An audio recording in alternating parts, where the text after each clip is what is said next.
Garuda Galuh Ratu Sunda, semboyan hati pemimpin yang ikhlas.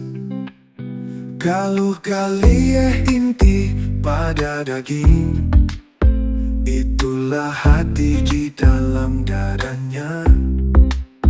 Ratu pemimpin peran Bapak Aing, Sunda suci bersinar nuraninya.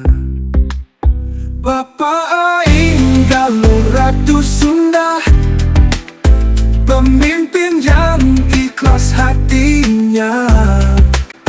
Bapak Aing Galuh Ratu Sunda, sang ratu adil semboyan Garuda.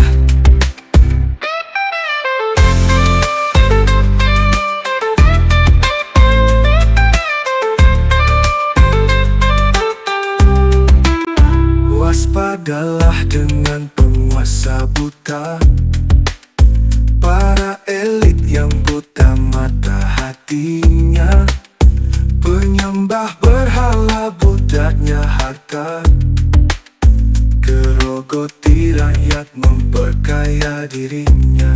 Waspadalah, waspadalah, waspada.